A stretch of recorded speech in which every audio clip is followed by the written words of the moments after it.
Thank you, Jim, for inviting me to speak at this Zoom gathering on the topic of stolen lives, a memoriam for Black Lives Matter. Thank you to all the poets, speakers, and everyone listening for continuing the movement to stop police brutality and police killing. It is always an honor to be in this space with so many talented, socially active poets. I am a writer for Struggle to Lucha, an online publication and member of the Socialist Unity Party. I am also a member of the Committee Against Police Brutality San Diego and the Coalition to Free Mumia Abu-Jamal and all political prisoners. I recently moved to Texas in January 2020 in the midst of this expanding pandemic.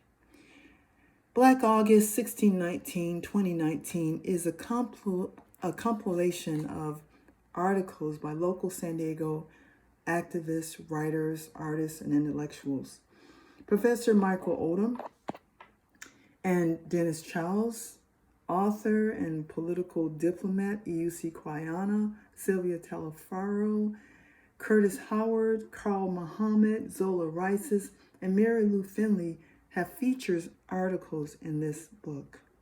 Black August is a work of Black and Brown love dedicated to the stolen lives in San Diego and a tribute to the stolen lives of Africans commemorating the 400th anniversary of the first enslaved Africans to arrive in Jamestown, Virginia in August of 1619. San Diego at one time was rated number 1 for police killings. The names listed in this book is a partial list of stolen lives because we may never know the real numbers and names because there is no state, city, or national government mandated database for publicly recording the names of men, women, and children killed by police and other law enforcement agencies.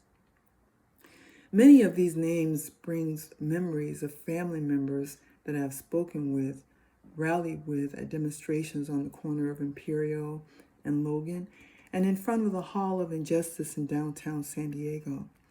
Sagan Penn, Demetrius DeBose, Billy Venable, whose family put up a bench in the front of the Encanto Rec Center in his memory. Sanzare Holloway and Victor Ortega are just a few. Committee Against Police Brutality began listing the names of people killed by the San Diego police around 1999 after the police killing of Demetrius DeBose. The Committee Against Police Brutality joined the Stolen Lives Project, which is a part of the October 22nd Coalition to Stop Police Brutality. The Stolen Lives Project is a national coalition which began collecting data in 1990 and published the first edition of Stolen Lives in 1997 in preparation for the second annual October 22nd National Day of Protest to Stop Police Brutality. And here's the first edition right here. Hope you can see this. And this is the back of it. Stolen Lives. I don't know if you can see this, but that was in 1997 that they published the first edition. In 2013, Malcolm X Grassroots released a disturbing 2012 report that found a Black person is killed by the police, security personnel, or vigilantes in the U.S. every 28 hours.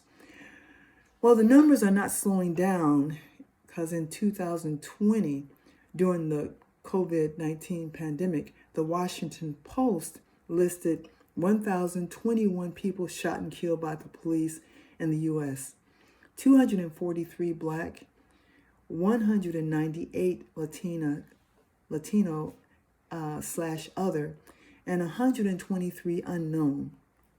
As of April 21st, 2021, 284 people have been shot and killed by the police.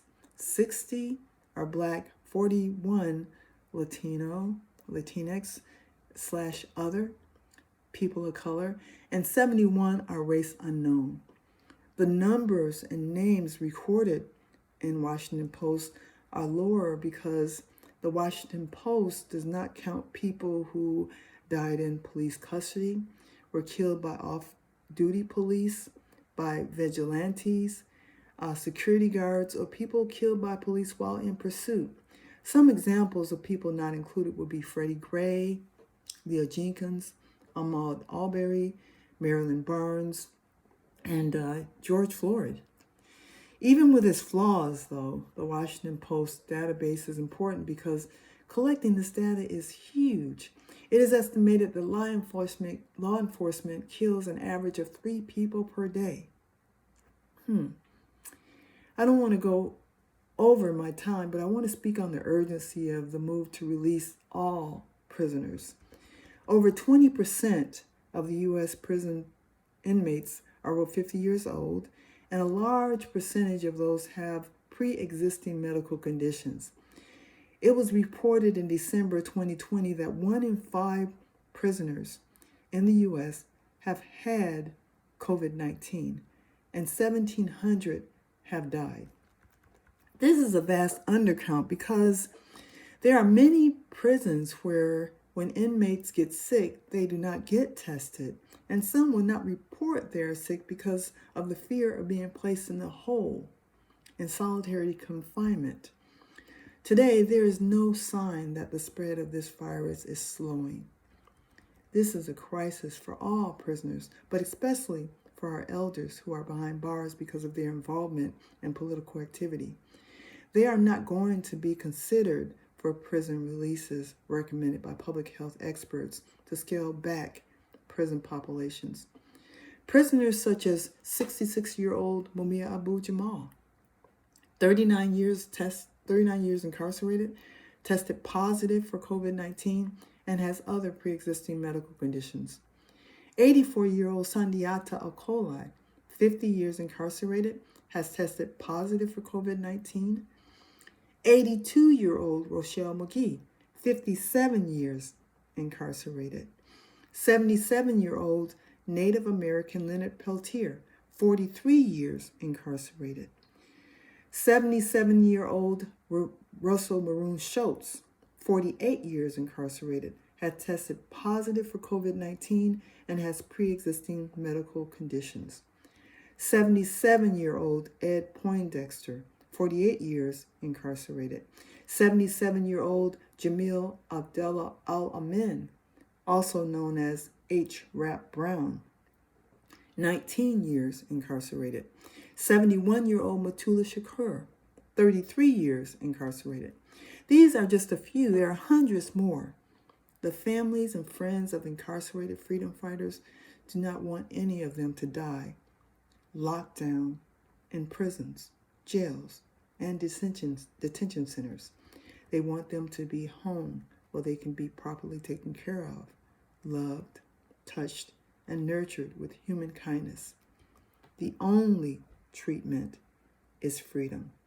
This message was echoed by Mumia Abu-Jamal's medical consultant, Dr. Ricardo Alvarez. Mumia means so much to so many people. I have much revolutionary love for Mumia. He is over 60 years old, has recently tested positive for COVID-19, has cirrhosis of the liver, congestive heart failure, and other pre-existing medical conditions that places him at a high risk of dying from this deadly disease. Mumia is currently recovering from open heart surgery performed on April 20th. He is a survivor. Throughout it all, his focus is always on the worldwide struggle for justice. Tomorrow, April 24th, is Mumia's 67th birthday.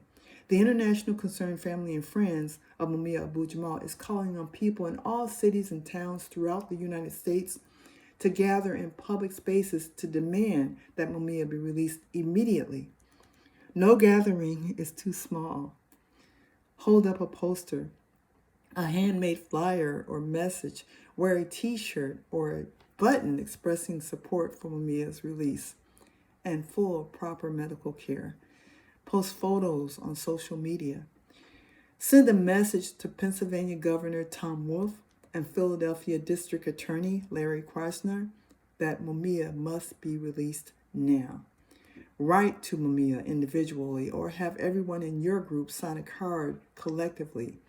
Visit Jamal Journal or Prison Radio for details.